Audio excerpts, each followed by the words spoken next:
हम और आप मुसलमान हैं। बहुत ही आसानी से आप मेरी बात को समझिए, जिंदगी भर काम आएगा इंशाअल्लाह। हम और आप मुसलमान हैं, इस्लाम के मानने वाले हैं, अल्लाह और अल्लाह के रसूल जनाब मुहम्मदुर रसूलुल्लाह पर ये सल्लल्लाहु अलैहि वसल्लम पर ईमान रखने वाले लोग हैं। पता है आपको कि हमें और आपको कुरान करीम के अंदर कुंतुम खैर उम्मतिन के लक़ब से सरफराज किया गया है।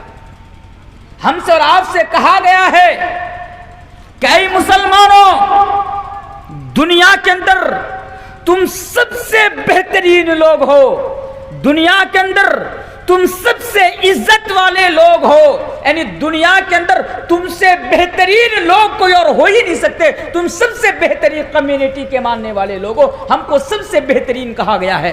कुंतुम खैरा उम्मतिन के लक़ब से सरफराज किया गया है। और किसने किया? किसी नेता ने नहीं, किसने? अल्लाह तबारक व तआला ने किया। मेरे प्यारे साथियों, और एक दौर था, एक जमाना था कि अगर कोई मुसलमान रास्ते से गुजरता था, अगर कोई मुसलमान रास्ते से जाता था और लोगों की नजर उसके ऊपर पड़ती तो लोग इज्जत की नजर से देखते, इज्जत की निगाहों से उसकी तरफ ताकते। लेकिन मेरे प्यारे साथियों, आज हमारी इज्जत कहां चली गई? आज हमारा मकाम कहां चला गया? आज हमारी वैल्यू कहां चली गई? कि आज हम जैसे और आप जैसे मुसलमानों को इज्जत की निगाहों से देखना तो बड़ी दूर की बात है। आज हमारी इज्जत और वैल्यू तो यह है कि कोई गुटखा खाकर, रजनीगंधा, बिमल खाकर, जर्दा देकर, पान खाकर हमारे चेहरों पर कोई थूकना भी आज गवारा नहीं करता। आज हमारी यह हैसियत और यह वैल्यू हो गई मेरे भाइयों। अगर एक बात कहूं तो बात यह है कि आज मुसलमानों की कोई वैल्यू नहीं है, आज मुसलमानों की कोई इज्जत नहीं। क्या मैं गलत बोल रहा हूं? मैं गलत बोल रहा हूं? आज हालात हमारे सामने है, आपको बताने की जरूरत नहीं है कि आज मुसलमानों के साथ क्या कुछ नहीं हो रहा है, आज हमारे साथ और आपके साथ क्या कुछ नहीं हो रहा है। अरे मेरे भाइयों, आलमी सतह की बात छोड़िए, मैं आलमी सतह की बात नहीं करता, मैं मुल्क की सतह की बात कर रहा हूं। इस हिंदुस्तान पर जरा देखिए, जिस हिंदुस्तान के अंदर मुसलमान बरसों से आ रहे हैं, जिस मुल्क को मुसलमानों ने अपने खून से सजाया है, जिस मुल्क की जमीन को मुसलमानों ने अपने खून से सींचा है, मेरे प्यारे साथियों, जिस मुल्क को आजाद कराने के लिए हमारे अस्लाफ ने, हमारे बुजुर्गों ने कुर्बानियां पेश की, लाखों की तादाद में हमारे उलमाओं को फांसी के फंदों पर लटका दिया गया, तख्तेदार पर लटका दिया गया। मेरे प्यारे साथियों, आज उसी मुल्क में आज हमारे और आपके हालात क्या है, जरा देखिए क्या हालात है हमारी। अरे हम ही थे, हम ही तो है, हम ही तो वो थे जो हम इस मुल्क पर हुकूमत करते थे, इस मुल्क पर राज करते थे। मेरे प्यारे साथियों, किसी की जुर्रत नहीं थी, किसी की इतनी हिम्मत नहीं थी कि किसी मुसलमानों के सामने ऊंची आवाज में बात करे। लेकिन हमारे हालात क्या से क्या हो गई मेरे भाइयों, हमारे हालात और हमारा मकाम कहां से कहां पे आ गया। क्यों ऐसा? क्यों मैं आपसे पूछता हूं, क्यों? आप, मुझे पता है आपके पास क्यों का जवाब नहीं है। मौलवी तनवीर आलम आज आपको मुख्तसर अंदाज में क्यों का जवाब आपको देकर जाएगा। मेरे प्यारे साथियों, मैं ज्यादा नक्शा नहीं खींचूंगा, ज्यादा तस्वीर कशी मैं इसके ऊपर नहीं करूंगा कि आज भारत के अंदर मुसलमानों के साथ क्या हो रहा है। बाबरी मस्जिद तोड़ी गई हमारी, हमने सबने देखा। बाबरी मस्जिद की राय, सुप्रीम कोर्ट की राय आई, सुप्रीम कोर्ट का फैसला आया, हमने मान लिया बाबरी मस्जिद के बारे में हमने कुछ नहीं किया। अभी इन लोगों ने फिर से नए तरीके से साजिश के साथ और प्लानिंग के साथ हमारी मस्जिदों को हथियाने की कोशिश करते हैं, और पता नहीं हमारी मस्जिदों से शिवलिंग निकल जाता है। भाई, उन लोगों का शिवलिंग से इतना नाता है कि हमारी मस्जिदों से ही शिवलिंग निकलता है। मेरे प्यारे साथियों, इसके ऊपर भी नहीं बोलना। अगर ज्यादा कुछ बोलूंगा, यार मौलाना तनवीर आलम भड़काऊ भाषण देते हैं, मौलाना तनवीर आलम हिंदू के खिलाफ बोलते हैं, जाओ इनको सलाखों के अंदर डाल दो। आज तो यही कुछ हो रहा है। अगर मैं हक बोलूंगा ना तो मुझे सलाखों के अंदर डाल दिया जाएगा, हक बोलूंगा मुझे बैंड लगा दिया जाएगा। क्यों? क्योंकि मैं हक बोल रहा हूं। हक नहीं बोल सकते साहब, हम मुसलमान हैं। हमें मारा जाएगा, हमारे ऊपर जुल्म किया जाएगा, हमारे ऊपर अत्याचार किया जाएगा, हमारी मॉब लिंचिंग होगी, लेकिन हम हक नहीं बोल सकते। अगर हक बोलेंगे तो हम भड़काऊ भाषण देने वाले हो जाएंगे, हेट स्पीच देने वाले बन जाएंगे, और हमको बांग्लादेशी कहकर, आतंकवाद कहकर और दहशतगर्द कहकर हमको सलाखों के अंदर डाल दिया जाएगा। मेरे प्यारे साथियों, मुझे कुछ नहीं बताना है ज्यादा, लेकिन आज जुल्म की इंतहा हद से आगे बढ़ रही है। मेरे प्यारे, जुल्म हद से आगे बढ़ रहा है। आज देखिए 2-3 दिन की बात है, वो क्या नाम है, आप लोगों ने सुना होगा, क्या नाम है उनका, एक बीजेपी की एक प्रवक्ता, में नाम लेकर बात के जा रहा हूं क्योंकि मैं इनसे नहीं डरता, ना मैं इनके बाप का खाता हूं, ना मैं इनकी चापलूसी करता हूं, ना इनके देन पर मैं चलता हूं। मैं तो डरता हूं, बस अल्लाह से डरता हूं, इसलिए नाम लेकर मैं आपके सामने बताकर जा रहा हूं, क्योंकि ये काबिल बर्दाश्त नहीं, ये काबिल बर्दाश्त नहीं।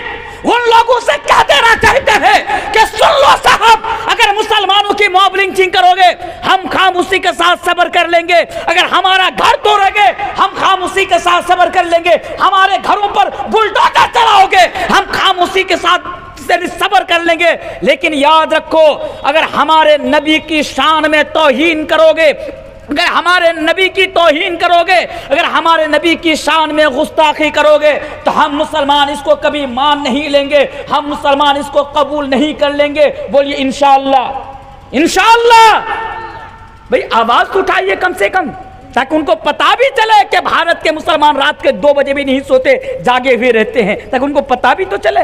मेरे प्यारे साथियों, वक्त हो रहा है, मुझे अपने पॉइंट की तरफ आना है। तो जो मैं बता रहा था, एक बीजेपी के एक प्रवक्ता है, उस प्रवक्ता का नाम क्या पता है? उसका नाम है नुपुर शर्मा। नुपुर शर्मा, उसने क्या बयान दिया आपको पता है? उसने मेरे नबी की शान में कितनी गुस्ताखी की आपको पता है? ये नुपुर शर्मा ने हमारे आखिरी नबी जनाब मुहम्मदुर रसूलुल्लाह पढ़िए सल्लल्लाहु अलैहि वसल्लम, जिसको हम और आप अपनी जान से ज्यादा चाहते हैं, जिससे हम और आप अपनी जान से ज्यादा मोहब्बत करते हैं, अपने बाप से भी ज्यादा, अपनी माँ से भी ज्यादा, पूरी दुनिया से ज्यादा हम नबी से मोहब्बत करते हैं। लेकिन आज मेरे प्यारे साथियों, इसी भारत के अंदर बीजेपी सरकार, बीजेपी पार्टी के एक प्रवक्ता नुपुर शर्मा ने नबी को लेकर और नबी की बीबी आयशा रज़ी अल्लाह ताला अन्हा को लेकर मेरे प्यारे साथियों बहुत ही भद्दी कमेंट किए, बहुत ही भद्दी कमेंट।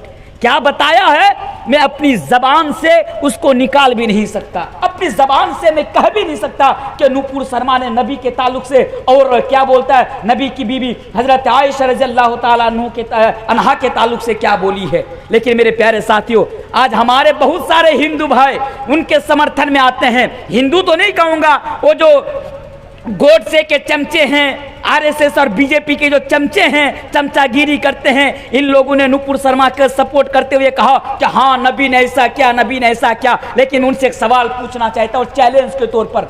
मैं ज्यादा कहीं पर चैलेंज नहीं करता, लेकिन जब अपनों की बात आती है तो मैं चैलेंज करता हूँ। जब अपनों की बात आती है, जब इस्लाम की बात आती है, जब शरीयत की बात आती है, जब कुरान और हदीस की बात आती है, जब नबी की बात आती है, तो मैं चैलेंज करता हूं। मेरे नबी ने छोटी उम्र में हजरत आयशा रज़ी अल्लाह ताला अन्हा को शादी किए, तो जिसको लेकर आज वो लोग मेरे नबी की शान में गुस्ताखी कर रहे हैं। मैं एक एक हिंदू भाइयों से पूछना चाहता हूं कि चलो बताओ कि आज तुम जिसको पुरुषोत्तम का दर्जा दिए हो, जिनको तुम भगवान कहते हो, नाम क्या है उनका? रामचंद्र जी। रामचंद्र जी, इसने सीता जी से जो शादी किए थे, सीता जी से जो विवाह किए थे, तो सीता जी की उम्र क्या थी मुझे बताओ। चलो नबी ने हजरत आयशा रज़ियल्लाहु ताला अन्हा को यानी 55 की उम्र में शादी की, तो आज तुमने नबी के शान में गुस्ताखी की और नबी को अय्यास बताया, इसको बलात्कार बताया। पर मुझे तुम बताओ कि तुमने जिसको भगवान का दर्जा दिया, तुमने जिसको पुरुषोत्तम का दर्जा दिया, जिनको तुमने महान पुरुष के खिताब से यानी लकब से जिसको तुमने लकब दिया, बताओ कि रामचंद्र जी ने सीता जी को कितने साल में विवाह किए थे, यानी रामचंद्र जी की उम्र क्या थी और सीता जी की उम्र क्या थी, बताओ।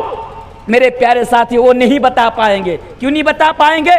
रामायण गीता थोड़ी ना पढ़ते हैं, वो तो गोमूत्र पीते हैं, गोबर लगाते हैं, व्हाट्सएप यूनिवर्सिटी में पढ़ते हैं, 2-4 बातें सीख लेते हैं, वही टीवी डिबेट में आकर बोलना शुरू कर देते, मुसलमान ऐसा है, नबी ऐसा है, ऐसा ऐसा ऐसा ऐसा ऐसा बोलना शुरू कर देता। आपको पता है एक जानकारी मैं आपको देकर जा रहा हूं, फिर अपने पॉइंट की तरफ आपको लेकर आ रहा हूं।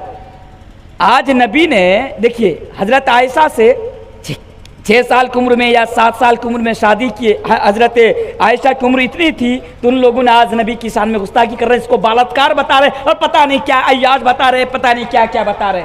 लेकिन आपको पता है जब रामचंद्र जी ने सीता जी से विवाह किया था तो उस वक्त रामायण के मुताबिक मैं बता के दार उठाइए रामायण, अगर रामायण में अगर ये चीज मौजूद नहीं है, अगर तुम ये साबित कर दो कि मौलाना तनवीर आलम आप गलत बोल रहे हो, मैं अपनी गर्दन कटाने को तैयार हूं। लाओ मेरे सामने रामायण, मैं तुमको दिखाता हूं कि सीता जी की उम्र क्या थी और रामचंद्र जी की उम्र क्या थी। आपको पता है सीता जी की उम्र क्या थी? सीता जी की उम्र 6 साल थी और रामचंद्र जी की उम्र 13 साल थी। बताओ, इन्हें भी अय्याज बताओ। अगर माँ का दूध पिए हो जिस तरह हमारे नबी को अय्याज बताते हो, भगवान श्री राम को भी अय्याज बताओ, तब ना मानूं कि तुमने बाप का दूध पिया है या माँ का दूध पिया है। लेकिन मेरे प्यारे साथियों नहीं बताएंगे, क्यों? वो उनके भगवान है, वो नबी थोड़ी ना है। तो मेरे प्यारे साथियों ये हालात है। आज कोई भी हमारी मस्जिदों को तोड़ दे, हमारे नबी की शान में गुस्ताखी कर दे, मुसलमानों की मॉबलिंग चिंग कर दे, किधर मैं आपको लेकर जाऊं? मेरे प्यारे साथियों एक की बात और मुद्दा बात यह है कि दिन दिन हमारे ऊपर जुल्म सितम के पहाड़ यानी तोड़ा जा रहा है और हमारे प्रति जुल्म बढ़ता जा रहा है। इसके पीछे वजह क्या है? अब आइए मैं आपको कुरान और हदीस की तरफ लेकर आना चाहता हूं। वजह क्या है? वजह जरा देखिए। आज आप गांव का नाम क्या? गरैया के मुसलमान चाय की दुकानों पर बैठकर तबसरा करते हैं, चर्चा करते हैं आपस में, यार क्या बात है, हमारे ऊपर इतना जुल्म हो रहा है, हमारी मस्जिदें तोड़ी जा रही है, हमारे घरों पर बुलडोजर चलाया जा रहा है, क्या बात है? तो कोई कहते हैं यार बीजेपी की सरकार है इसलिए ऐसा हो रहा है, अगर बीजेपी की सरकार हट जाएगी तो हमें इज्जत मिल जाएगी। नहीं, पता है क्यों ऐसी हालात है? मेरे प्यारे साथियों, जब हमने और आपने, गौर कीजिए मेरी बातों को, जिंदगी भर काम आएगी ये बात इंशाअल्लाह, जब हमने और आपने अपने दामन को गुनाहों से पुर कर लिया तो अल्लाह ने जुल्म को हमारे ऊपर मुसल्लत कर दिया। बात समझ में आई? जब हमने नबी का तरीका छोड़ दिया, जब हमने और आपने कुरान और हदीस के रास्ते पर जिंदगी गुजारना छोड़ दिया, तो मेरे प्यारे साथियों अल्लाह तबारक व तआला ने हमारे ऊपर और आपके ऊपर जुल्म को मुसल्लत कर दिया और इज़्ज़े जिल्लत को हमारे ऊपर आपके ऊपर मुसल्लत कर दिया। आइए वाक़या मैं आपके सामने लेकर आता हूं। अरे भारत के मुसलमानों सुनो, अरे लोगों, आज तुम्हारे ऊपर जुल्म सितम के पहाड़ तोड़े जा रहे हैं, तो आज तुम लोग किसी विशेष और खास पार्टी को जिम्मेदार करार दे रहे हो। लेकिन सुनो, इसी तरह इस दुनिया के अंदर इतिहास उठाकर पढ़िए, हिस्ट्री उठाकर पढ़िए तो आपको पता चलेगा एक बड़ा जालिम बादशाह था, बड़ा जालिम। ये चाय वाला उसके सामने कुछ भी नहीं है, कुछ भी नहीं उसके सामने, इतना बड़ा जालिम था। नाम क्या था? उनका नाम हज्जाज बिन यूसुफ था। ऐ लोगों, हज्जाज बिन यूसुफ अपने लोगों के ऊपर, अपनी रियाया के ऊपर बहुत ज्यादा जुल्म सितम क्या करता था, उनके ऊपर जुल्म सितम के पहाड़ तोड़ा करता था। एक दिन क्या हुआ, उस दौर में कुछ लोग इमाम हसन बसरी रहमतुल्लाह अलैह के पास शिकायत लेकर आते हैं और कहते हैं कि इमाम साहब ये हज्जाज बिन यूसुफ हमारे ऊपर जुल्म कर रहा है, ये हज्जाज बिन यूसुफ हमारे ऊपर अत्याचार कर रहा है, ये हज्जाज बिन यूसुफ के जुल्म की इंतहा हो गई है, इमाम साहब आप ही कुछ कर दीजिए। मेरे प्यारे साथियों, यह वाकया मैं आपके सामने क्यों बता रहा हूँ, आइए मैं आपको जवाब देकर जाता हूँ। मेरे प्यारे साथियों, आज से 1000 बरस पहले, 500 बरस पहले, 600 बरस पहले वह हज्जाज बिन यूसुफ जब उन लोगों के ऊपर जुल्म कर रहा था, लोगों के ऊपर अत्याचार कर रहा था, और लोग जब शिकायत लेकर इमाम हसन बसरी रहमतुल्लाह अलैह के पास आए तो इमाम हसन बसरी रहमतुल्लाह अलैह ने जवाब दिया। और आज वही जवाब मौलवी तनवीर आलम भारत के मुसलमानों को देकर जा रहा है। आज वही जवाब मौलवी तनवीर आलम कटिहार के इन मुसलमानों को देकर जा रहा है, गोरैया के इन मुसलमानों को देकर जा रहा है। मेरे प्यारे साथियों, हजरत इमाम हसन बसरी रहमतुल्लाह अलैह ने जवाब दिया कि हे लोगों, आज हज्जाज बिन यूसुफ तुम्हारे ऊपर जुल्म कर रहा है, तुम्हारे ऊपर अन्याय कर रहा है, तुम्हारे ऊपर अत्याचार कर रहा है, तो तुम लोग शिकायत लेकर मेरे पास आए हो। लेकिन सुनो, अगर आज हज्जाज बिन यूसुफ तुम्हारे ऊपर जुल्म कर रहा है, अन्याय कर रहा है, अत्याचार कर रहा है, तो अल्लाह तबारक व तआला ने तुम्हारे गुनाहों की वजह से और तुम्हारी माशियतों की वजह से हज्जाज बिन यूसुफ जैसा जालिम बादशाह को मुसल्लत कर दिया है। इमाम हसन बसरी रहमतुल्लाह अलैह ने जवाब दिया कि हज्जाज बिन यूसुफ को अल्लाह ने तुम्हारे ऊपर, जालिम बादशाह को अल्लाह ने तुम्हारे ऊपर इसलिए मुसल्लत किया है क्योंकि तुमने अपने दामन को गुनाहों से भर लिया है और तुमने अपने दामन को गुनाहों से पुर कर लिया है मेरे प्यारे साथ। इसलिए भारत में हमारी जो हालात है ना, इस हालात का रोना रोने का हमें कोई हक और कोई अधिकार नहीं है, कोई हक नहीं है। ये हालात इसलिए हमारे ऊपर आई है क्योंकि हमने और आपने अपने दामन को गुनाहों से और अपने दामन को माशियतों से मेरे भाइयों हमने और आपने भर लिया है। आइए वह हदीस भी सुनाता जाऊं, जालिम बादशाह को अल्लाह ने हमारे ऊपर क्यों मुसल्लत किया। वो हदीस का हवाला याद रखिए, इमाम अबू दाऊद किताबुल बुयू के अंदर इस हदीस को लाते हैं। हदीस के रावी हजरत अब्दुल्ला इब्न अम्र फरमाते हैं कि नबी करीम जनाब मोहम्मद रसूलुल्लाह सल्लल्लाहु अलैहि वसल्लम ने 1400 साल पहले फरमाया। मोदी की सरकार 2014 के बाद आई, लेकिन नबी ने 1400 साल पहले बयान फरमाया था। क्या बयान फरमाया था?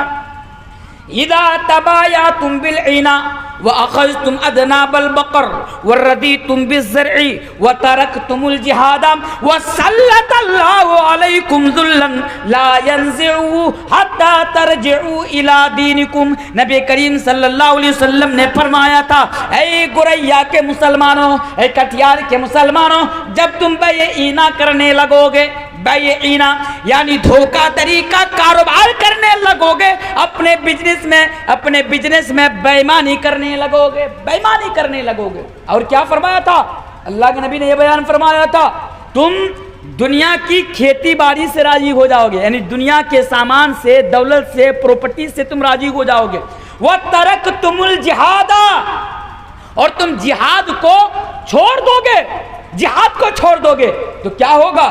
सल्लल्लाहु अलैकुम ज़ुल्लन, तो अल्लाह तबारक व तआला तुम्हारे ऊपर जिल्लत को मुसल्लत कर देगा, यानी तुम्हें बेइज्जत कर देगा। जहां जाओगे लात खाओगे, जहां जाओगे जूतों से तुम्हारा स्वागत किया जाएगा, जूतों का हार लटका कर तुम्हारे गलों में तुमको वेलकम किया जाएगा। तुम्हारी कोई वैल्यू नहीं रहेगी, कोई इज्जत नहीं रहेगी। कब? अल्लाह के नबी ने फरमाया, जब ऐसी यानी सिफत तुम्हारे अंदर आ जाएंगी, जब ऐसी खराबियां तुम्हारे अंदर आ जाएंगी।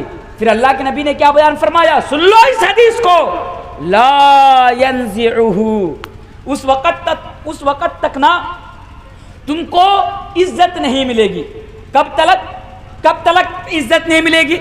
इलेक्शन के टाइम में मैंने आप ही के करीब में एक जगह पर यह मिसाल भी मैंने दिया था कि इलेक्शन के टाइम में क्या होता है, बहुत सारे लोग होते हैं ना जो नेम प्लेट होते हैं, उसको लोगों के पास लेकर जाते हैं, साहब इसको वोट करना, इसको वोट करोगे, अगर ये जीत जाएगा तो फिर सलामत रहोगे, सही सालिम रहोगे, अगर इसको वोट नहीं करोगे उसकी सरकार आ जाएगी तो फिर तुम्हारी हजामत बन जाएगी, एक हो जाएगा, वो हो जाएगा।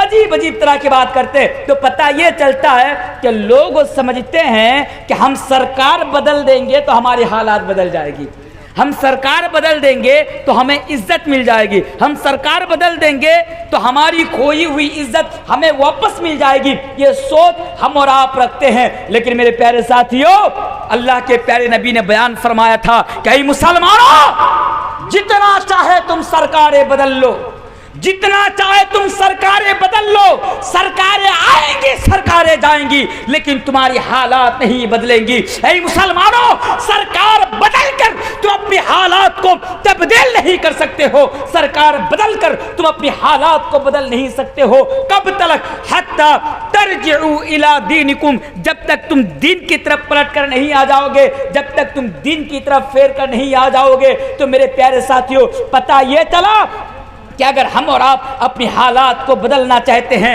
अगर हम और आप अपनी इज्जत खोई हुई इज्जत को वापस पाना चाहते हैं, कि इसके लिए शर्त है, इसके लिए ज़रूरी है कि हम और आपको हत्ता तरजिउ इला दीनिकुम, दिन की तरफ पलट कर आना होगा, दिन की तरफ फेर कर आना होगा। और मेरे प्यारे साथियों, इंशाअल्लाह अगर भारत के मुसलमान अगर कुरान और हदीस की तरफ पलट आए, अगर भारत के मुसलमान दीन की तरफ पलट आए, तो इंशाअल्लाह अल खोई हुई इज्जत मुसलमानों को वापस मिल जाएगी। इसलिए ज़रूरी है कि आप दीन की तरफ पलट आए, कुरान और हदीस की तरफ पलट आए। पलट आने का मतलब यह है कि कुरान आपको जैसा जो रास्ता दिखाए आप उस रास्ते पर चले, हदीस जो रास्ता आपको दिखाए आप उस रास्ते पर चले, इंशाअल्लाह फिर आपको कामयाबी मिल जाएगी। आपको पता है, आइए और एक वाक़या में आपके सामने, एक और आयत में आपके सामने पढ़कर चला जाता हूँ। ऐ लोगों, कलेक्शन अभी लास्ट में क्या कलेक्शन करें बोलिए? कलेक्शन कितने सारे मुकर्रिर आए, वो लोग चले गए, अब तो रात का टाइम है, सब तो भागने वाले हैं। अब मैं कलेक्शन नहीं करता हूँ, माफ़ कीजिएगा। तो जो मैं बोल रहा था आपके सामने, क्या बोल रहा था कि अच्छा आप लोगों को नींद आ रही है, परेशानी हो रही है आप लोगों को, इंशाअल्लाह 10 मिनट वेट कीजिए, इंशाअल्लाह ख़त्म कर दूंगा फिर। तो जो मैं बोल रहा था, अल्लाह तबारक व तआला कुरान करीम के अंदर बयान फरमाता है, ज़हरल फ़सादु फ़िल बर्रि वल बहरि बिमा कसबत ऐदीन नास लियुज़ीक़हुम बअदल्लज़ी अमिलू लअल्लहुम यरजिऊन। इसका माना जानते हैं? इसका माना होता है कि आज हमारे साथ और आपके साथ जो हो रहा है, अल्लाह तबारक व तआला कुरान करीम के अंदर बयान फरमाता है, लोगों मैं तुम्हें ना तुम्हारे कर्मों का मजा चखा रहा हूँ। अल्लाह कहता है कि भारत के मुसलमानों, मैं तुम्हें तुम्हारे कर्मों का मजा चखा रहा हूँ। क्यों? ताकि तुम दीन की तरफ पलट कर आ जाओ, ताकि तुम दीन की तरफ पलट कर आ जाओ। इसी तरह अल्लाह तबारक व तआला कुरान करीम के अंदर किसी और जगह पर बयान फरमाता है, वमा अस्वाबकुम मिन मुसीबतिन फबिमा कसबत ऐदीकुम व याफू अन कसीर। इसका माना यह होता है, अल्लाह तबारक व तआला फरमाता है कि मुसलमानों, जब तुम्हारे पास किसी किस्म की तकलीफ आए, जब तुम्हारे पास किसी किस्म की परेशानी आए, जब तुम्हारे पास किसी किस्म की आफतें आए, तो तुम समझ लेना कि यह तुम्हारे कर्मों का फल है, ये तुम्हारे कर्मों का नतीजा है, ये तुम्हारे हाथों ने कमाया है। मेरे प्यारे साथियों, तो इससे भी पता ये चलता है कि जब तक हम और आप अपने दामन को पाक साफ नहीं करेंगे, हम अपने दामन से गुनाहों को नहीं हटाएंगे, गुनाहों का धब्बा को नहीं धोएंगे, मेरे प्यारे साथियों, तब तक हम और आप इज्जत नहीं पा सकते हैं। इसलिए बारहा मैं आपसे यही पैगाम और लास्ट के टाइम में यही मैसेज देकर जा रहा हूं कि मुसलमानों, जो हुआ सो हुआ, बंद कीजिए। चलिए, आपसे गुनाह हो गया, उसको हटाइए। आपने जो कर लिया सो कर लिया, आप उसको हटाइए। लेकिन आज से आप ये अहद कीजिए, आज से आप ये वादा कीजिए, और ये अहद करके, ये वादा करके आप यहाँ से उठिए कि आज के बाद जब तक जिंदा रहूँगा अल्लाह और अल्लाह के रसूल की नाफरमानी नहीं करूँगा, जब तक जिंदा रहूँगा कुरान और हदीस से एराज नहीं करूँगा, जब तक जिंदा रहूँगा अल्लाह और अल्लाह के नबी के तरीक़े पर ज़िंदगी गुजारूँगा। बोली इंशाअल्लाह, बोली इंशाअल्लाह। यही एक रास्ता है मेरे प्यारे साथी, यही एक रास्ता है। अभी भी वक़्त है, आप गुनाहों से बच जाइए। लेकिन एक सवाल यहाँ पर यह भी पैदा होता है कि हम गुनाहों से बचे तो कैसे बचे? हम गुनाहों से बचे तो कैसे